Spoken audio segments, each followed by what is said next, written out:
આપણને સૌને ભગવાને ખૂબ મોટી કૃપા કરી સરસ મજાનું મનુષ્ય જીવન આપ્યું છે. આ જીવન એવું સરસ છે કે જે દ્વારા અનંત સુખ, અનંત આનંદ અને અકલ્પનીય શાંતિ આપણે મેળવી શકીએ. કારણ કે ભગવાન છે એમણે સુખી કરવા માટે જ આપણને આ લોકમાં મોકલ્યા છે. પણ વર્તમાન પરિસ્થિતિને જોતા એવું લાગે કે માણસને સુખી કરવા મોકલ્યો છે, પણ દિવસે ને દિવસે દુઃખી થતો જાય છે. અમુક આપણા પૂર્વ કર્મો, અમુક એવા દોષો, અમુક આપણી નાની નાની એવી ખામીઓ, જેને કારણે માણસ દેખાય સુખી. ઘણા માણસો આપણને મળવા માટે આવે, આપણી સાથે આનંદથી વાત કરે, સરસ મજાનો વ્યવહાર કરે, સારા કપડાં પહેર્યા હોય, મોટા મોટા બિલ્ડિંગો હોય, મર્સિડીઝ, ઓડી, ફરારી જેવી ગાડીઓ હોય. આપણને એમ લાગે કે આ મનુભાઈ તો બહુ સુખી છે, આ દુનિયાનું સુખ માત્ર ભગવાને એને આપ્યું છે. પણ એ જેટલા સુખી દેખાતા હોય છે, જેટલા આનંદમાં દેખાતા હોય છે, એટલા જ પાછા દુઃખી પણ હોય છે. હસું છું એટલે ના માની લેશો હું સુખી છું. હસું છું એટલે ના માની લેશો હું સુખી છું. રડી ના શકું, અરે સાહેબ રડી ના શકું એટલો હું અંતરથી દુઃખી છું. તો આ દુઃખનું કારણ શું છે? આપણા જીવનમાં અનેક પ્રશ્નો આવે છે, અને એ પ્રશ્નોનું સોલ્યુશન થઈ જાય તો સુખ આવે છે, અને એ પ્રશ્નોનું સોલ્યુશન ન થાય તો દુઃખના ડુંગરા તૂટી પડે. ભાઈ,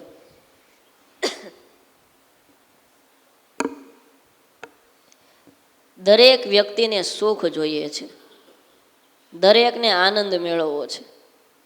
પ્રશ્ન ઘણા બધા છે. તમને અને મને ઇન્ટરનેશનલ લેવલના કોઈ પ્રશ્ન છે દુઃખી નહીં કરે. અત્યારે આખું વિશ્વ ગ્લોબલ વોર્મિંગથી, એર પોલ્યુશન, વોટર પોલ્યુશનથી દુઃખી છે, એની ચિંતા કરે છે. તો એની તમને કે મને કાંઈ ચિંતા નથી. તો નેશનલ કક્ષાના પ્રશ્નો છે એ પણ કાંઈ આપણને દુઃખી કરતા નથી.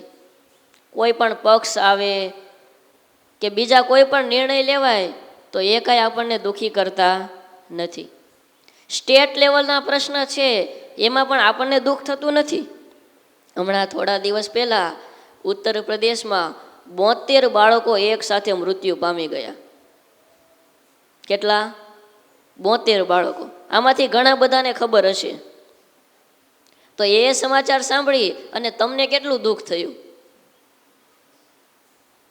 આમાં કેટલા ભક્તો એવા છે કે એમણે જમવાનું બંધ કરી દીધું કે ઓહો, આ તો કેવી ઘટના ઘટી ગઈ.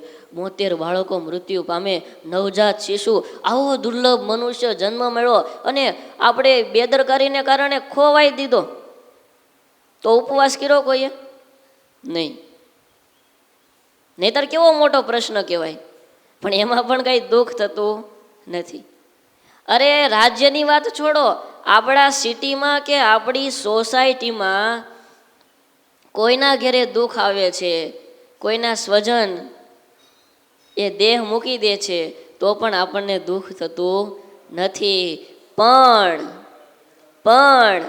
આપણા નાનકડા એવા પરિવારમાં 3 થી 4 જણા રહેતા હોય, એમાંથી એક જણાનો સંબંધ સેજ તૂટે છે, દિલ દુભાય છે, અને આપણું જીવન નિષ્ક્રિય બની જાય, નિરુત્સાહી બની જાય, જમવાનું બંધ, બોલવાનું બંધ. મોટી મોટી ગાડીઓ હોય, બંગલાઓ હોય, બધું જ હોય, પણ 3 જણા વચ્ચે જો સંપ ન હોય તો જીવવાની મજા આવે નહીં. અને ત્યારે આજે પરિવાર વિશે વાત કરવી છે. ભગવાનની ભક્તિ કરીએ છીએ, ભગવાનના સંતોની સાથે હેત છે, પણ આ લોકમાં સરસ મજાનું જીવન જીવવું હશે, સાચું સુખ અને સાચી શાંતિ મેળવવી હશે, તો પરિવારમાં પણ સુમેળ જોઈશે ને જોઈશે જ. એની માટે ઘણા બધા મૂલ્યો છે. જો હમણાં વંચાયું એમાં શ્રીજી મહારાજે શું વાત કરી કે અમે તો અમારો આ દેહ એ સત્સંગને કૃષ્ણ અર્પણ કરી દીધો છે, અને સત્સંગમાં ગમે તેટલી મુશ્કેલીઓ આવશે તો અમે તેને સહન કરી લેશું. મહારાજના જીવનમાં મુશ્કેલી આવી હતી કે નહીં? શું આ પાડો છો? ભગવાન હતા એ તો. ભગવાનને કોઈ દિવસ દુઃખ હોય? બધાને દુઃખ આવે, આ દુનિયાનો નિયમ છે. જે કોઈ વ્યક્તિ આવે એને દુઃખ આવવાનું ને આવવાનું જ. કાં એને સહન કરવું અને અથવા તો એમાંથી બહાર નીકળવાનો રસ્તો શોધી લેવો. બાકી એક નાનો એવો પ્રશ્ન એ આપણને દુઃખી કરી દે છે. દશરથ મહારાજા હતા. રામાયણમાં સરસ મજાનો પ્રસંગ આવે છે. કેવા સમર્થ હતા, કેવા સમર્થ હતા. નંબર 1 કે ભગવાન શ્રી રામના પિતા હતા. હવે ભગવાન જેમને નિમિત્ત બનાવે જન્મ લેવા માટે, એનું કેટલું પવિત્ર અને સારું જીવન હશે, ત્યારે જ ભગવાન એમનું ઘર પસંદ કરે ને. એ વ્યક્તિ પસંદ કરે અને એને પિતા તરીકે પસંદ કરે. જ્યારે સ્વર્ગમાં લડાઈ થાય ઇન્દ્રને અને દાનવોને, ત્યારે ઇન્દ્રની શક્તિ ખૂટે, એમની પાસે સૈન્ય અને શસ્ત્રો ખૂટે, ત્યારે દશરથ રાજાને ફોન કરતા કે પ્લીઝ હેલ્પ મી, તમે આવો મારી સાથે, નહીતર હું હારી જઈશ, મારી ખુરશી જશે અને સ્વર્ગમાં દાનવો આવી જશે. અને દશરથ મહારાજા નીચેથી સ્વર્ગમાં લડવા માટે જતા સેના લઈને, અને લડવા માટે જતા અને વિજયી થઈને પાછા આવતા. પણ એ જ દશરથ મહારાજા આવા સુખી, આવા મજબૂત હોવા છતાં પણ જ્યારે પરિવારમાં નાનકડો એવો પ્રશ્ન આવ્યો, જ્યારે કઈ આવ્યા અને કીધું કે રામને વનમાં મોકલો અને ભરતને ગાદી આપો, એક નાનકડો એવો પ્રશ્ન હતો અને પ્રશ્ને દશરથ રાજાને દુઃખી કરી દીધા. કેવા દુઃખી કર્યા કે 7 થી 8 દિવસમાં દશરથ મહારાજા ભગવાનના ધામમાં પહોંચી ગયા. કેવા સમર્થ હતા, કેટલી શક્તિ. પોતે રાજા હતા છતાં પણ એક નાનો એવો પ્રશ્ન. અને યાદ રાખજો, આખી દુનિયા આપણને દુઃખ દેવા માટે જ બેઠી છે. આ મોટા સ્વામીનું સરસ મજાનું વાક્ય છે. આખી દુનિયા આપણને દુઃખ દેવા માટે જ બેઠી છે. Half world ready to kill you and half world ready to save you. બહુ મોટા લેખક થઈ ગયા, એમનું આ વાક્ય છે કે અડધું વિશ્વ એ તમને મારી નાખવા માટે તૈયાર છે અને અડધું વિશ્વ એ તમને બચાવવા માટે તૈયાર છે. હવે આ બધી પરિસ્થિતિ વચ્ચે આપણે સુખી જીવન જીવવાનું છે. આપણા દીકરાઓ, પત્નીઓ, માતા પિતા, પરિવારના નાના મોટા સભ્યો એ બધાની સાથે સારા સંબંધો રાખવાના છે, એમને સુખી કરવાના છે અને આપણે પણ સુખી થવાનું છે. ત્યારે પરિવારમાં સુખ શાંતિ મેળવવા માટેના મોટા સ્વામી સરસ મજાના ઉપાય બતાવે છે. પહેલો ઉપાય છે પ્રેમમય જીવન જીવવું. કયો? પ્રેમમય જીવન જીવવું. સ્વામી ઘણીવાર વાત કરે કે તમારે જીવનમાં સુખી થવું હોય તો જે કોઈ વ્યક્તિ મળે એમને પ્રેમ આપો, એમને હેત આપો, એમને હૂંફ આપો. આ બહુ મોટો સિદ્ધાંત છે. આજે ઘણી વખત દુનિયાના ટોપ 10 ધનિકોમાં નંબર આવતો હોય છતાં પણ આ સિદ્ધાંત ન સમજાયો હોય તો પોતે દુઃખી થતા હોય છે. જે કોઈ વ્યક્તિ આવે એમને મારે પ્રેમ આપવો છે, અને પ્રેમની એટલી બધી તાકાત છે કે અશક્ય વાતને પણ પ્રેમ શક્ય બનાવે છે. ગમે તેવો ક્રોધી, આળસુ, લોભી, ગમે તેવો નીચ કોટીનો માણસ હોય પણ એને જો સાચા હૃદયથી અને નિસ્વાર્થ પ્રેમ આપવામાં આવે તો વ્યક્તિએ બંધાઈ જવું પડે છે. હમણાં 2 દિવસ પહેલાં અમે સચિન ધીરુભાઈ કોટડિયાની એસએમટી કંપની છે ત્યાં ગયેલા. ત્યાં પોતે હૃદયમાં મૂકવાના નાના સ્ટેન્ડ બનાવે છે. ત્યાં એક નવા પાર્ટનું ઉદ્ઘાટન હતું એટલે સંતોની સાથે આખી કંપનીમાં ફર્યા અને પછી જ્યારે નીચે આવ્યા ત્યારે એમના જનરલ મેનેજર, કેટલા બધા પાર્ટ એમાં, ઓછામાં ઓછી 1 થી 1.5 કલાક થઈ આખી કંપનીમાં ફર્યા, ખાલી બધા વિભાગમાં 2-3 મિનિટ જ ઊભા રહેતા હતા તોય હો, બાકી શાંતિથી તો જોયું હોય તો સાંજ પડી જાય. હવે આટલા પાઠ, કેટલા કર્મચારીઓ, એ બધાનું હેન્ડલિંગ કરનાર એક મહારાષ્ટ્રના મેનેજર છે, એમનું નામ છે અજીત ભાવર. બહુ સુગ્ન સંતોના ઠાકોરજીના દર્શન કર્યા તો અતિ આનંદ થયો, આંખમાં જળજળી આવી ગયા કે સ્વામી આજે અમારી કંપનીમાં અને મારી ઓફિસમાં લાલજી આવ્યા, સંતો પધાર્યા. પછી બેઠા હતા અને ત્યારે ધીરુભાઈના ભાઈ પણ હાજર હતા કે સ્વામી અમારી કંપનીનું તમામ મેનેજમેન્ટ છે એ અજીતભાઈ સંભાળે છે. અને પછી એ અજીતભાઈએ સરસ વાત કરી कि स्वामी जी मैं जब से यहाँ आया हूँ मेरे को बहुत सुख मिला है. મને એક વર્ણવી ન શકાય એવી શાંતિ અહીંયા મળી છે. એનું જો કોઈ કારણ હોય ને તો એ ધીરુભાઈનું અધ્યાત્મ છે. ધીરુભાઈ ભગવાનને રાખે છે એટલે મને ખૂબ આનંદ આવે છે. અને બીજી વાત કરી કે સ્વામી આ કંપનીમાં આવ્યો અને દિવસે દિવસે મારો વિકાસ થાય છે. આજે આજુબાજુની કેટલી એવી કંપનીઓ છે કે મને આ કંપની કરતાં પણ 5 ગણો પગાર વધારે આપવાની ઓફર કરે છે. જે એસએમટીમાં પગાર મળે છે એ કરતાં પણ 5 ગણો પગાર વધુ આપવાની ઓફર કરે છે. છતાં પણ હું આ કંપની છોડીને ક્યારેય પણ જવાનો નથી, કારણ કે મને ધીરુભાઈનો પ્રેમ ખૂબ મળે છે. સ્વામી મારે પૈસાની જરૂર નથી, મારે અત્યારે પ્રેમની જરૂર છે. અને ધીરુભાઈ એમના ભાઈ એ મને એટલો બધો પ્રેમ આપે છે કે કદાચ મને આ પગાર છે એ કરતાં હજી ઓછો આપે ને છતાં પણ આ કંપની નહીં છોડું.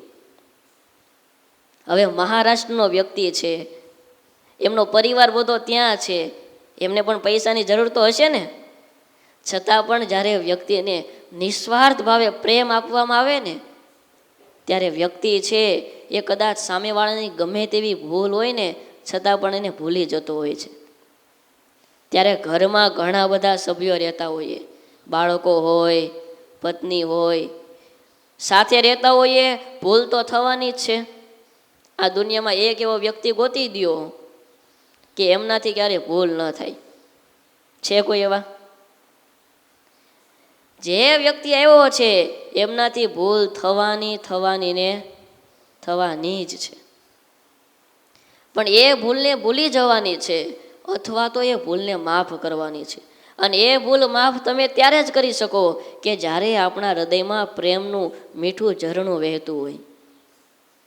પ્રેમ પ્રેમ સબ કોઈ કહે પર પ્રેમ ન જાને કોઈ, 2.5 અક્ષર પ્રેમ કા જો જાને વો પંડિત. પ્રેમ પ્રેમ તો આખી દુનિયા કરે છે, પણ આપણે પ્રેમ શબ્દને હજી સમજ્યા જ નથી. આજે આ કળિયુગી વાતાવરણમાં પ્રેમ શબ્દને એટલો આપણે વીખી ચૂથી નાખ્યો છે કે પ્રેમ શબ્દ બોલતા પહેલા 1000 વાર વિચાર કરવો પડે કે સામેવાળા શું સમજશે. પણ એક પિતા પુત્રનો પ્રેમ કેવો હોય, પતિ પત્નીનો પ્રેમ કેવો હોય, આજે દિવસે દિવસે આ પ્રેમ છે એ તૂટતો જાય છે. એને કારણે પરિવારના સંબંધો તૂટે છે અને માણસ દુઃખી થાય છે. એક ભાઈ હતા, એ બેંકમાં ગયા. બેંકમાં જઈ અને મેનેજરને વાત કરી કે મેં સાંભળ્યું છે એક સાથે બિન હિસાબી 2.5 લાખ રૂપિયા જમા કરાવે તો સરકાર તપાસ નથી કરતી, પણ એક સાથે 6 લાખ રૂપિયા જમા કરાવે, એક સાથે 6 લાખ રૂપિયા જમા કરાવે તો તપાસ થાય અને એમને 6 વર્ષની જેલ થાય. તો કે સાચી વાત છે. તો સાહેબ 7 લાખ રૂપિયા મારા પત્નીના એકાઉન્ટમાં જમા કરી દો ને. કેટલા? 7 લાખ રૂપિયા મારા પત્નીના એકાઉન્ટમાં જમા કરી દો ને. સાહેબ તમારી પર હું બહુ રાજી થાવ, તમને સારામાં સારા આશીર્વાદ આપું, ભગવાન તમને ખૂબ આગળ વધારે, આને કાઢો અહીંયાથી. બેંક મેનેજર હસવા લાગ્યા. એ કે સાહેબ રાજી રહેજો, પણ ગઈકાલે તમારા પત્ની તમારા એકાઉન્ટમાં 8 લાખ રૂપિયા જમા કરાવી ગયા છે. સબસે આગે એક કદમ. હવે આ પતિ પત્નીના વ્યવહાર હોય, એકાબીજાને ભૂલી જાય, એકાબીજાને દુઃખ દેવા માટે તૈયાર થાય, નાના એવા પ્રશ્ન હોય એમાં પણ ઝઘડી પડે છે. એનું કારણ એ બંને વચ્ચે એ સાચો પ્રેમ નથી. અને ત્યારે જુઓ શ્રીજી મહારાજના જીવનમાં મહારાજે સત્સંગની ગાદી સંભાળી પછી શું કર્યું છે? આપણી પાસે તો 3 થી 4 વ્યક્તિ છે, શ્રીજી મહારાજ પાસે 3000 જેટલા પરમહંસો અને લક્ષાવધિ મનુષ્યો, કેટલા હરિભક્તો, અલગ અલગ દેશના, અલગ અલગ સ્વભાવવાળા, અલગ અલગ માન્યતાવાળા, અલગ અલગ ધર્મવાળા. અને એ મોટા મોટા ઉત્સવો થાય, લાખો માણસો ભેગા થાય, સંતો ભેગા થાય. અને સંતો કાંઈ થોડા જેવા તેવા હતા? કોઈ વિદ્વાન, કોઈ કળાવાન, કેવા બધા સમર્થ હતા.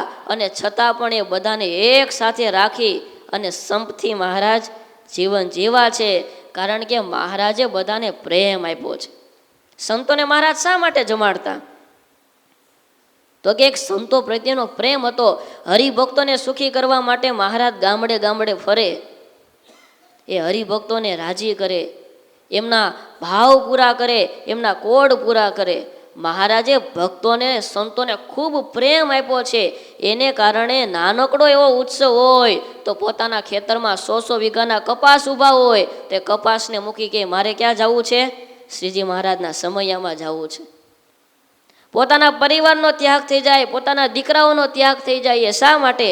તો કે મહારાજ છે એ સારો પ્રેમ આપતા.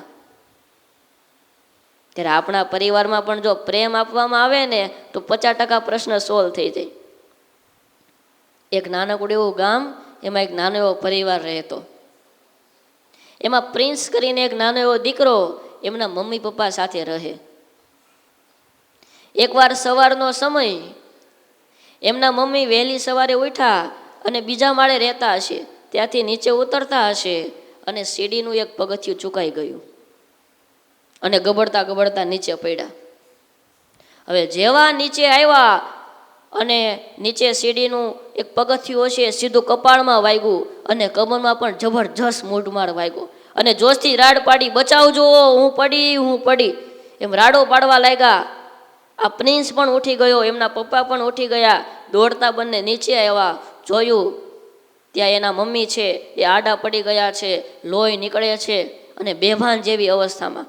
તરત પોતાનો રૂમાલ કાઢી અને મમ્મીના કપાળ ઉપર દાબી દીધો. પપ્પા તમે જાઓ ઝડપથી, હું મમ્મી પાસે બેઠો છું, તમે ફોન કરીને એમ્બ્યુલન્સ બોલાવો. એમના પપ્પાએ એમ્બ્યુલન્સ બોલાવ્યું, દવાખાને ગયા, તપાસ કરાવી, કમરમાં ફ્રેક્ચર હતું, કપાળમાં 3-4 ટાંકા આવ્યા. અને 1.5 મહિના સુધી દીકરાએ ખડે પગે એમની માની સેવા કરી.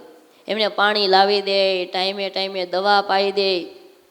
કોઈ સગા સંબંધી રસોઈ બનાવી હોય તો એ રસોઈ માની પાસે જઈને માને જમાડે. એમના પિતા પણ એમની સેવા કરે. અને 1.5 મહિના પછી એમના મમ્મી સાજા થયા. હવે એ છોકરો 12 સાયન્સમાં અભ્યાસ કરે અને આવતા વર્ષે એમને મેડિકલ કોલેજમાં એડમિશન લેવાનું. પરીક્ષા આવી, પરીક્ષા દીધી અને 5% ઓછા આવ્યા. રિઝલ્ટ લઈ અને ઘરે આવ્યો. હવે જોજો શું થાય છે. રિઝલ્ટ લઈ અને ઘરે આવ્યો, જ્યાં એમના મમ્મીને રિઝલ્ટ આપ્યું અને રિઝલ્ટ જોયું અને 7મા આસમાને મગજ પહોંચી ગયો. તું સ્કૂલમાં આરતી ઉતારવા જાય છે ત્યાં સાહેબોની, તને કાંઈ ખબર પડે છે કે નહીં? આ એક વર્ષની 60,000-70,000 ફી ભરીએ છીએ. અમારી સ્થિતિ નથી, અમે સારું જમીએ નહીં, તને આવી રીતે ભણાવીએ અને આવું રિઝલ્ટ લઈને અવાય ડબ્બા જેવા. અને જેમ ફાવે એમ કહેવા લાગ્યા. છોકરો કહે મમ્મી મેં ઘણી મહેનત કરી છે, મારે પણ ટકા લાવવા હતા પણ હું નથી લાવી શક્યો, મને માફ કર. નહીં, તારાથી આવી ભૂલ થાય જ કેમ? ખૂબ ખીજાયા. છોકરો રડે પણ આ સ્વીકારે નહીં. અને યાદ રાખવું, જ્યારે સામેવાળા વ્યક્તિથી ભૂલ થાય, આપણને ગુસ્સો આવે અને આપણે ખીજાતા હોઈએ અને જો વ્યક્તિ એ માફી માગી લઈને તો પછી એને માફ કરી દેવો. આ તો કોઈક હાથ જોડે તો કે લ્યો ભૂલ કરી લે અને પછી હાથ જોડીને કે સોરી, તો પહેલાં ધ્યાન રાખતા હો તો જેમ ઓલો માફી માગે એમ વધારે ગુસ્સે થાય. આ છોકરો એમના મા આગળ માફી માગે છે કે માં હવે આવું નહીં થાય, તો કે નહીં, આવું થયું જ કેમ? લ્યો, હવે કેમ જાણે એનાથી કોઈ ભૂલ થતી જ ન હોય. ઘણી વખત પરિવારમાં નાના બાળકોને આપણે સમજી શકતા જ નથી. આ પરિસ્થિતિ એવી હોય છે કે એમાં દીકરો અતિ દુઃખી હોય છે, કારણ કે એમને પણ પોતાનું એક સ્વપ્ન હોય છે, એમને પણ સારા ટકા લાવવા હોય, એમને પણ પાસ થવું હોય. અને દુઃખી પરિસ્થિતિમાં જ્યારે એને આવા વચન કહેવામાં આવે છે ને, અત્યારે એનું હૃદય ભાંગી પડે છે. અને હૃદયમાં એ પથ્થરમાં કોતરેલા વાક્યોની જેમ એ વાક્યો કોતરાઈ જાય છે. અને પછી વર્ષો સુધી એ છોકરો આ વાક્ય બોલી શકતો નથી. પછી મોટી ઉંમરે આપણે સ્વામી પાસે આવીએ કે સ્વામી, મારા દીકરાને કહો ને, મને સાચવતો નથી, મારું ધ્યાન રાખતો નથી. પણ તમે દીકરાનું ધ્યાન રાખ્યું નથી, બાળકોને ટાઈમ આપ્યો નથી, બાળકોને પ્રેમ આપ્યો નથી, એટલે આજે પરિસ્થિતિ આવીને ઊભી છે. નાનપણથી જો બાળકોના જીવનમાં સંસ્કાર આપ્યા હોય, ભગવાનની ભક્તિ આપી હોય, તો છોકરાની તાકાત જ નથી કે મા બાપને સાચવે નહીં, મા બાપને ધક્કો મારે. ભલે ને સામે ઓલા મહારાણી ગમે એવા આવે તો એને ધક્કો મારી દે. હમણાં એક સરસ પ્રસંગ વાંચેલો કે પતિ પત્નીના નવા લગ્ન થયા અને એમણે કીધું કે ભાભીનો ફોન આવ્યો છે કે બા ખૂબ દુઃખી છે, એટલે બાને આપણે અહીંયા લાવવા પડશે. એટલે એમના પત્ની બોલ્યા કે જો તમને ચોખ્ખા શબ્દોમાં કહી દઉં છું, મારે બાની અહીંયા કોઈ જરૂર નથી. બા છે ને એ ત્યાં ભાભી પાસે બરોબર છે, એ અહીંયા આવે, એનું બધું ધ્યાન રાખવું, એને જમાડવા, એ બીમાર જ રહેવાના હોય ગરડા માણા તો. એટલે મારે એ કાંઈ કરવું નથી, તમે એને લાવતા જ નહીં અહીંયા. આવી રીતે વાત થઈ અને શોપિંગ કરવા ગયા અને 3 કલાક પછી આવ્યા. ત્યાં બા આવી ગયેલા અને અંદરની રૂમમાં બેઠા છે. આ ભાઈ બહાર આવીને કીધું કે બા આવી ગયા છે, અને સીધું શોપિંગ કરીને લાવ્યા હતા ને બધો સામાન મૂક્યો સાઈડમાં. ના પાડી હતી તમને, કેટલી વાર કીધું હતું કે બાને મારે અહીંયા ન જોઈએ, હું બાને સાચવવા આવી છું, અહીંયા મારે ઓછા કામ હોય. એ talk talk talk talk talk કરે રાખે, મારે એ સહન નથી કરવું, હું ઘરે વહી જઈશ, હું મારા પિયરમાં પાછી વહી જઈશ. કા બાને રાખો ને કા મને રાખો. શું કરવું જોઈએ? હે, તમને કેમ લાગે છે? આવી પરિસ્થિતિ હોય ને ત્યારે પુરુષની સૂડી વચ્ચે સોપારી થાય હો. કારણ કે જો પત્નીનો પક્ષ લે તો માં બેઠી બેઠી એમ કે લ્યો, અમે તને પાળી પોસીને મોટો કર્યો, ભણાવ્યો ગણાવ્યો, લગ્ન કરી દીધા, અને જે તો 2 મહિનામાં ઓલી આવી અને થઈ ગયો એનો, બૈરાની પાસે જ આખો દિવસ પડ્યો રહી. અને જો માનો પક્ષ લે તો પત્ની દુઃખી થઈ જાય કે તમે તો માવડિયા થઈ ગયા છો, નકરું બા બા બા જ કરે રાખો છો, તો અમને શું કામ લેવા? તો બા પાસે જિંદગી કાઢવી હતી ને આખી. એટલે શું કરવું એ કઈ નક્કી કરી શકે નહીં. પણ આ પતિએ કીધું કાંઈ વાંધો નહીં, તારે સામાન ભેગો કરવો હોય તો કરી લે, પણ એટલું સાંભળતી જા કે બા છે ને એ તો અહીંયા જ રહેશે. અને બધો સામાન પેક કર્યો અને ખીજાતી હતી ને ત્યાં ઘરમાંથી એના બા બોલ્યા કે દીકરી તું ક્યાં જઈશ? હું તારી માં છું. દીકરી તારે ક્યાં જવું છે? હું તારી માં છું. અને અવાજ ઓળખી ગયા અને દોડતા દોડતા આવ્યા ત્યાં તો પોતાની માં બેઠી બેઠી ખૂણામાં રડે છે. અને માના પગ પકડી લીધા, બા તમે અહીંયા કેવી રીતે આવી ગયા? તો કે ભાભીની વાત કરી હતી ને, એ એની ભાભી નહીં, તારી ભાભીની વાત છે. એ મને સાચવતી નથી, આ તારો ભાઈ જેને મેં પાળી પોસીને મોટો કર્યો, એમણે મને એવું કીધું કે બા તમારે વૃદ્ધાશ્રમમાં જવું પડશે, અને એટલા માટે હું અહીંયા આવી છું. અને એવી મા પાસે બેસી ગઈ, બા તમને ભૂખ લાગી છે તો બા શીરો બનાવી દો. બા કાંઈ ચિંતા કરતા નહીં, આ આપણું જ ઘર છે, તમારે જે કાંઈ જોઈએ ને બધું માગી લેજો, અને જો અમારે પૈસે ટકે બહુ સારું છે, કોઈ ચિંતા નથી. અને એવા હેત પ્રેમથી મળી વાતો કરવા. ઓલો કે હાલ હાલ 11:30 થઈ ગયા, હવે રસોઈનું ટાણું થઈ ગયું. અને પછી ધીમે કરીને ઓલો બોલ્યો કે તને જેમ તારી મા વાલી છે, તને જેમ તારી મા સાથે પ્રેમ કરવાનો અધિકાર છે, એમ મારે મારી બા સાથે, મારે મારી મા સાથે પ્રેમ કરવાનો અધિકાર નથી. જ્યારે બીજા કોઈના વ્યક્તિ આવે ત્યારે તરત જ આપણે પણ જ્યારે પોતાના વ્યક્તિ આવે ત્યારે જો સાચો ભાવ હોય તો ગમે એમ કરી અને ડિસિઝન લઈ લેવાના છે ને. અને આ છોકરાને એમના મમ્મી એટલા ખીજાયા, દીકરો ઉદાસ થઈ ગયો, માંડ માંડ સાંજ પડી. ઘણા બધા વિચારો આવવા લાગ્યા, કારણ કે જ્યારે દુઃખ હોય ને ત્યારે મનનું કાંઈ નક્કી હોય નહીં. ક્યારે કયો વિચાર આપણને પાડી દે એનું કોઈ નક્કી હોતું નથી. ત્યારે કાંઈ સૂજે નહીં આપણને. અને સાંજે એમના પપ્પા આવ્યા, એ પણ ખીજાવા લાગ્યા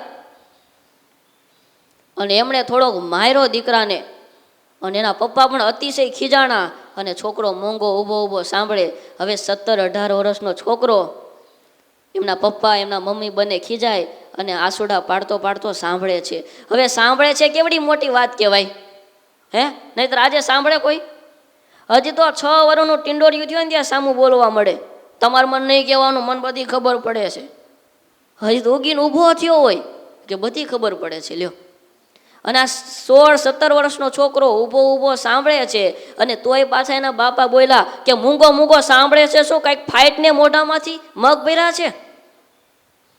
અને ત્યારે છોકરો બોલ્યો કે પપ્પા મમ્મી મારે તમને એક જ વાત કહેવી છે. બોલ, હું એક વાતનો દીકરો થા છું, હવે આમાં તે કંઈ કહેવા જેવું રાખ્યું છે? થોડા દિવસ પહેલા મારા મમ્મી સીડી ઉપરથી પડી ગયા અને એમને કપારમાં વાગેલું ને લોહી નીકળતું હતું. તો નીકળતું તો એમાં શું થયું?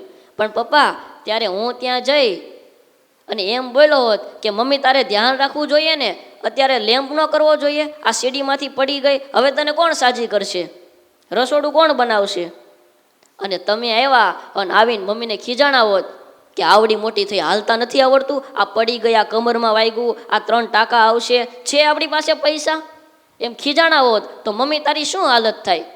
અને એના મમ્મી ખીજાણો એ કે સાલા બબુચક, એટલી ખબર નથી પડતી તને, પૈડા ઉપર કોઈ દી પાટું મરાય? પૈડા ઉપર કોઈ દિવસ પાટું મરાય? ત્યારે છોકરો ધીમે કરીને બોલ્યો કે મમ્મી પપ્પા હું તમને એ જ કહેવા માગું છું કે પૈડા ઉપર પાટું મરાય નહીં. હું પરીક્ષામાં ફેલ થયો, મારે ઓછા ટકા આવ્યા, અત્યારે હું પડી ગયો છું. અત્યારે મારે સલાહની નહીં, મારે સહકારની જરૂર છે.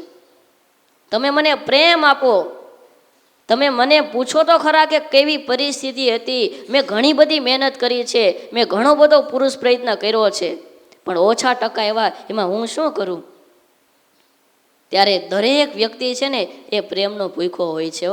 અને જો સાચા ભાવથી જો પ્રેમ આપવામાં આવે ને તો માણસ છે એ ખરેખર તમે જેમ કહો એમ કરવા લાગે. પણ સ્વામી પ્રેમ તો ઘણો કરવો છે, પણ સામેવાળો એવો હોવો જોઈએ ને, હે, પ્રેમ કરવા માટે કંઈક હોવો જોઈએ ને. પણ મોટા સ્વામી સરસ વાત કરે કે વન વે પ્રેમ કરવો છે. વન વે રોડ જોયો છે ને તમે? જવાનું જ, આવવાનું નહીં, અને આવવાનું હોય તો જવાનું નહીં. મારે વન વે પ્રેમ કરવો છે. સામેવાળાની તાકાત એટલી અવળાઈ કરે, એને જે કરવું એ કરી લે, પણ મારો પ્રેમ ખૂટવો જોઈએ નહીં. મારે એને પ્રેમ જ આપવો છે. પત્ની જે કરવું હોય તે કરે, દીકરાઓને જે બોલવું હોય તે બોલે, પણ આપણા હૃદયમાંથી પ્રેમ ખૂટવો જોઈએ નહીં. ક્યારેક પરિવારના સભ્યો હોઈએ તો બધા ભેગા થઈ અને સાથે બેસીએ, સાથે જમીએ, સાથે આનંદ કરીએ. આજે જમવાની સિસ્ટમ વહી ગઈ. નહીતર પહેલાં ખેતરે કામ કરતા હોય, કેટલો બધો થાક લાગ્યો હોય, હવે માટી સાથે માટી થાય ત્યારે માંડ ખેતીમાં થોડી ઉપજ આવે હો. પણ એ બપોરે ભાતું આવે એ કઈ ગરમા ગરમ ન હોય. હવે ક્યાં છે ઘર હોય એની ભાટ લઈને નીકળ્યા હોય, એમાં બૈરા કોકની યાર વાતું એ ચડી જાય, તે વાતું એ ચડી કરતા કલાકે પહોંચે ખેતરે. અને એ પાછા થોડુંક બાકી હોય તો કે હાલો ને હવે આ ઓળ પૂરી કરી દો, સામે શેઠે પહોંચી જાય પછી જમવા બેસીએ. હવે સામો શેઠો 1:30 વાગે આવવાનો હોય પાછો, તોય કે હાલો પૂરું કરી દો. અને એ જમવા બેસીએ, ટાઢા રોટલા અને છાશ તો વિટામિન સી થી ભરપૂર જ હોય. હા, ગામડાની છાશ ખાઈને એને કોઈ દિવસ વિટામિન સી ઘટે નહીં. હમણાં અમે નાગેરમાં ગયા હતા ને, એક જગ્યાએથી છાશ આવેલી, ગજબની આમ ઢાંકણું ખોલ્યું ને ત્યાં તો સુગંધ છૂટ્યો વિટામિન સીની, એવી ખાટી જબરદસ્ત. કેટલું પાણી નાખ્યું, મીઠું નાખ્યું, જીરું નાખ્યું, તો એ કંઈ સેટિંગ ન આવ્યું કંઈ. કીધું આ લોકો કેવા છાશ પીતા હશે. એવી ખાટી છાશ હોય. હવે શું, હવે બાજરાનો રોટલો, અડદની દાળ અને કેરીનું મરચાંનું અથાણું હોય, અને છતાં પણ એ બધા સાથે બેસીને જમે ને, હસતા જાય, વાતો કરતા જાય અને જમતા જાય ને, સવારથી બપોર સુધીનો થાક લાગ્યો હોય ને બધો થાક ઉતરી જાય. જીવનમાં ગમે એવી મુશ્કેલી આવે પણ પરિવારના સભ્યોનો સહકાર હોય ને તો એ દુઃખ દેખાય નહીં. આમ તો રાવણ જ્યારે અંત સમયે હતો ને, મરવાની તૈયારીમાં, ત્યારે રામ પાસે ગયા અને રાવણે પૂછ્યું કે હે પ્રભુ, તમારી કરતાં મારી પાસે સૈન્ય શક્તિ પણ વધુ હતી, તમારી કરતાં મારી પાસે એ લંકા પણ મોટી છે, તમારી કરતાં મારી પાસે ઘણું બધું વધારે છે, અને આ તો મારું ઘર કહેવાય, મારું સ્થાન કહેવાય, અને છતાં આપણા બંને વચ્ચે યુદ્ધ થયું, એમાં હું હારી કેમ ગયો એ મને ખબર ન પડી. ત્યારે રામ ધીમે કરીને બોલ્યા કે ભાઈ, મારી સાથે મારો ભાઈ હતો, મારી સાથે મારો ભાઈ હતો, જ્યારે તારી સાથે તારો ભાઈ હતો નહીં. જ્યારે કુંભકર્ણને ઉઠાડવા માટે ગયેલા ને ત્યારે ના પાડી હતી કે રહેવા દે ભલા માણસ, આ ભગવાનની સાથે નો યુદ્ધ કરાય. તો કે ના ના તું આવી જા, તારે બહુ સંકલ્પ નહીં કરવાનો, ઊભો થા. હવે એને ઊભા થવામાં કલાક લાગે, કાંઈ વાંધો નહીં કે આવી જાય. નહીં તો લેરી લાલો હતો ને ભાઈ, એને શું લેવા દેવા હતી, થયો ઊભો ને લડ્યો ને વયો ગયો.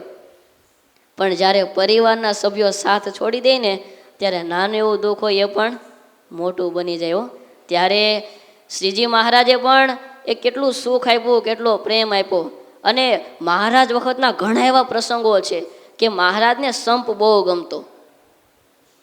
ગમે એટલી માળા ફેરવતા હશું, દંડવત પ્રદક્ષિણા કરતા હશું, પણ જો આપણા ઘરમાં સંપ નહીં હોય ને તો શ્રીજી મહારાજ રાજી થશે નહીં. આ લખી રાખજો.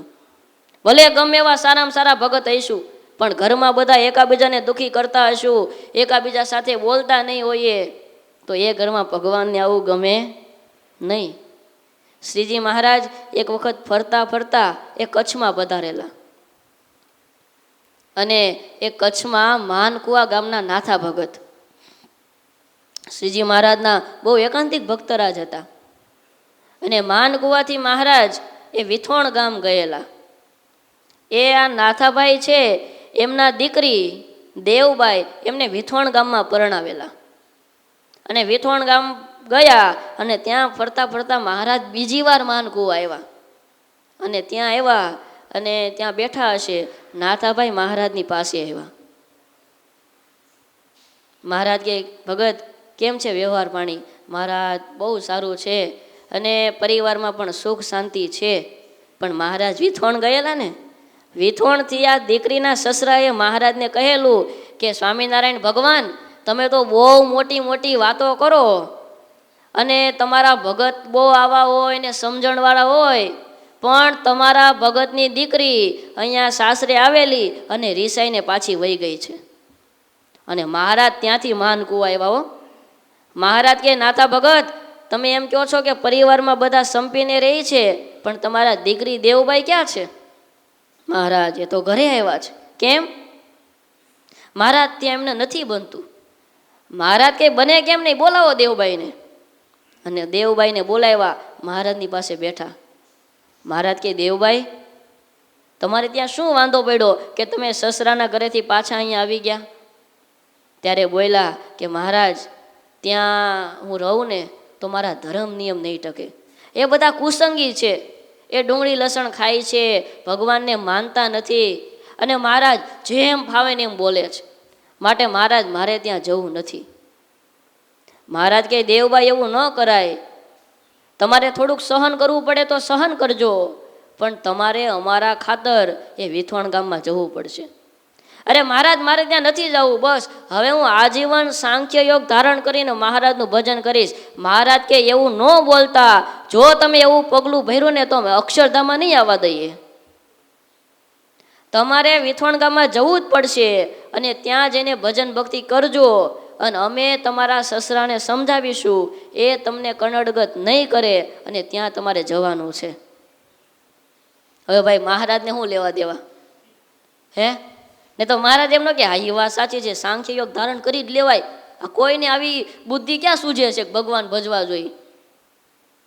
પણ મહારાજે શું કીધું? મહારાજ કે જવું પડશે, કારણ મહારાજ કહે જો તમે નહીં જાઓ ને તો કાલે સવારે એમ કહેવાશે કે સ્વામિનારાયણ સંપ્રદાયની દીકરી એમનામાં સંસ્કારનો છાંટો પણ નથી અને પાછી વહી ગઈ, કલંક અમારા ઉપર લાગશે. દેવભાઈ રડવા લાગ્યા, મહારાજ માફ કરો. મહારાજ કે અમે આશીર્વાદ આપીએ છીએ અને અમે એમને સમજાવીશું, એ બધા પણ ધીરે ધીરે સત્સંગી થશે. અને દેવભાઈને મહારાજના વચનમાં વિશ્વાસ આવ્યો કે મહારાજે કીધું છે એટલે ચોક્કસ સત્સંગી થશે. દેવભાઈ કે મહારાજ એક શરત છે, હું જાઉં ખરા પણ એક શરત. મહારાજ કે એક નહીં 1000 શરત માન્ય રાખીએ પણ ત્યાં તો જવું જ પડશે. મહારાજ હું ચોક્કસ જઈશ. પણ મહારાજ જેમ લગ્ન થયા અને મારા બાપા મને ગામ સુધી વળાવવા માટે આવેલા, પણ મહારાજ જો તમારે મને વેથોણમાં મોકલ્યો હોય ને તો તમારે મને વળાવવા માટે આવવી પડશે. ત્યાં સુધી વેથોણ ગામ સુધી મહારાજ તમારે મારી સાથે આવવું પડશે. મહારાજ કે અમે સાથે આવશું બસ. અને શ્રીજી મહારાજ દેવબાઈની સાથે છેક વેથોણ ગામમાં ગયા અને મહારાજ ત્યાં સુધી એમને વળાવવા માટે ગયા. અને ત્યાં બેઠા એમના સસરાને બધાને ભેગા કર્યા. મહારાજ કે જુઓ અમે એમને સમજાવીને લાવ્યા છીએ અને એ અમારા ભગત છે, એ સત્સંગ રાખશે, નિયમ ધર્મ પાળશે, એમાં તમારે કોઈએ એમને કનડગત કરવાની નથી. અને ધીરે ધીરે મહારાજે વાત કરીને એ બધા પણ સત્સંગી થયા અને આખું કુટુંબ સત્સંગી થઈ ગયું. પણ જુઓ શ્રીજી મહારાજને મત્સ્યાઓના ફૈબા હતા ત્યાં પણ મહારાજે કેટલો પ્રયત્ન કરેલો. જ્યાં જ્યાં મહારાજના જીવનમાં મહારાજે સતત પ્રેમ આપ્યો છે અને સંપ અને આત્મીયતા વધે એવા મહારાજે પગલાં ભર્યા છે. આપણી ગુણાતીત પરંપરામાં જુઓ જે કોઈ સંતો થયા એમણે કેટલો પ્રેમ આપ્યો છે. બાલ મુકુંદ સ્વામી હોય કે ગોપીનાથ પુરાણી સ્વામી હોય, ગુરુદેવ શાસ્ત્રીજી મહારાજ. હવે ગામડાના વિદ્યાર્થીઓ ભણવા માટે આવે, એમની ભણવાની પરિસ્થિતિ હોય ન હોય, ફી ભરી શકે ન ભરી શકે, છતાંય સ્વામી એમને પ્રેમથી સ્વીકારતા હો. ક્યારેક કુદરતી આપત્તિઓ આવે, ક્યારેક દુષ્કાળ પડે, પૂર આવે તો શાસ્ત્રીજી મહારાજ પોતે ગામમાં જઈ અને કપડાં આપતા, અનાજ આપતા કે નાની મોટી સેવાઓ કરાવતા. અને ગામડાના લોકો ખબર પડે કે રાજકોટ ગુરુકુલથી શાસ્ત્રીજી આવ્યા છે અનાજ દેવા માટે, અને ત્યારે ગામના લોકો આવે પણ સ્વામીની પાસે આવીને રડવા લાગતા હો કે બાપ તમે તો સમાજના ગુરુ કહેવાઓ, અમે તો ગ્રહસ્થ કહેવાઈએ, અમારે તમને આપવાનું હોય, અમારે તમને આપવાનું હોય. એની જગ્યાએ ભગવાને કેવા વાતાવરણ કર્યા કે અમારે તમારી પાસેથી લેવું પડે છે. અને જ્યારે સ્વામી એને પ્રેમથી કહેતા કે ભગત તમે દુઃખી ન થાવ, આ હું નથી આપતો, તમારે એવું સમજવું કે આ શ્રીજી મહારાજ તમને આપવા માટે આવ્યા છે. સ્વામી કેટલો પ્રેમ આપતા. જે કોઈ એ પ્રેમ આપે છે ને એ જ મહાન બની શકે છે. ત્યારે એ હૃદયથી એ સાચો પ્રેમ આપી શકીએ. બાકી ગમે એવો મોટો વ્યક્તિ હોય ને સત્તાધારી, એ પણ હારી જાય છે. જવાહરલાલ નહેરુ હતા, ભારતના વડાપ્રધાન કહેવાય. વડાપ્રધાનને દુઃખ હોય ન હોય, છતાં એમણે એના પુસ્તકમાં એવું લખ્યું કે હું મારા જીવનમાં ક્યારેય પણ એને સમજી શક્યો નથી. કોણ? એમના પત્ની કમલા નહેરુ. એ વયા ગયા પછી એમણે પુસ્તક લખ્યું અને એમાં પોતે એમણે એવું લખેલું છે કે હું મારા જીવનમાં ક્યારેય એને સમજી શક્યો નહીં. એ જ્યારે હવે નથી ત્યારે એને હું સમજવા માટે મથું છું. એમનો ફોટો જોઉં છું, એમના ગુણ ગ્રહણ કરું છું, એમનો મહિમા સમજાય છે. એ હયાત હતી ત્યારે સમજવાની પૂરતી કોશિશ કરી નહોતી. અને અમારા જીવનમાં લગ્ન થયા પછી 2 થી 3 વખત જ મીઠો સંવાદ રચાયો છે. બાકી કાયમ માટે અમે બંને જણા ઝઘડતા રહ્યા છીએ. અને એને કારણે હું મારા જીવનમાં એ સાચું સુખ મેળવી શક્યો નથી. હવે એમની આગળ પંડિત લાગતું હો ભાઈ, કેટલા હોશિયાર બુદ્ધિશાળી, પણ એક નાનકડો એવો પ્રશ્ન દુઃખી કરી દે કે નહીં. ત્યારે એ આપણે નાનકડા એવા પરિવારમાં રહેતા હોઈએ ને, દીકરાઓ હોય, પત્ની હોય, માતા પિતા હોય, બધાને પ્રેમ આપવો, બધાને સમજવાનો પ્રયત્ન કરવો. આ દુનિયામાં દરેક વ્યક્તિ સાચો છે. આપણે દુઃખી થાય છે એનું કારણ શું છે? તો કે હું સાચો અને સામેવાળો ખોટો. એવું નથી હોતું. ઘણી વખત સામેવાળો વ્યક્તિ પણ સાચો હોય છે અને આપણે ખોટા હોઈએ છીએ. ત્યારે બધાને સ્વીકારતા શીખીએ, બધાને સ્વીકારતા શીખીએ, ત્યારે પ્રેમમય જીવન જીવતા શીખીએ. બીજું સ્વામી ઘણીવાર કહે કે સહકારમય જીવન જીવતા શીખીએ. પરિવારમાં નાના મોટા સભ્યો હોય એમને સહકાર આપતા શીખીએ, એમને હેલ્પ કરીએ, એમને મદદ કરતા શીખીએ, એમને સમજતા શીખીએ અને સાથે સાથે અધ્યાત્મમય જીવન જીવીએ. કેવું? અધ્યાત્મમય. પ્રેમ અને સહકાર આપશો પણ ભાઈ આ તો બધા સ્વભાવના ઝઘડા છે. અહમ અને મમત્વ જ્યાં સુધી હશે ત્યાં સુધી ઝઘડા તો રહેવાના ને રહેવાના. પણ જેમ જેમ આપણે જીવનમાં અધ્યાત્મને લાવીશું, ભગવાનની ભક્તિનું વાતાવરણ સર્જાશે. જો આ ભક્ત ચિંતામણી યજ્ઞ થાય છે ને, 3 દિવસ સુધી સરસ મજાનો યજ્ઞ થાય, હરિસ્મૃતિના પાઠ થતા હોય, પુરુષોત્તમ પ્રકાશના પાઠ થતા હોય, ભજન થતું હોય, તો આપણા પરિવારમાં ધીરે ધીરે ધીરે બધાના વાતાવરણ, બધાના મન ધીરે ધીરે શાંત થાય. હો, રસોઈ બનાવતા બનાવતા મહારાજનું ભજન કર્યું હોય તો જે રસોઈ જમવાના છે એમનું મન શાંત થવાનું જ છે. ક્યાં જશે? મહારાજે લખ્યું કે જેવું અનાજ જમે એવી બુદ્ધિ થાય. તો એ ભગવાનની ભક્તિનું વાતાવરણ હશે. ભગવાનને ધરાવેલા થાળ હોય અને પ્રસાદીનું અનાજ જમે તો ધીરે ધીરે એમના સ્વભાવમાં પરિવર્તન આવવાનું છે. ત્યારે પ્રેમમય જીવન, સહકારમય જીવન અને ત્રીજું અધ્યાત્મમય જીવન, આ 3 પોઈન્ટને જો આપણે જીવનમાં રાખીએ તો આપણો પરિવાર છે એ ખૂબ સરસ રીતે અને ખૂબ શાંતિમય જીવન જીવી શકે છે. ત્યારે શ્રીજી મહારાજના ચરણોમાં પ્રાર્થના કરીએ, આપણા સૌના પરિવારમાં શ્રીજી મહારાજ એ આપણને સૌને ખૂબ સુખી રાખે અને આપણી ઉપર એ વિશેષ શ્રીજી મહારાજની કૃપા ઉતરે એવી મહારાજના શ્રી ચરણોમાં પ્રાર્થના. બોલો સહજાનંદ સ્વામી મહારાજની જય. શ્રીપતિ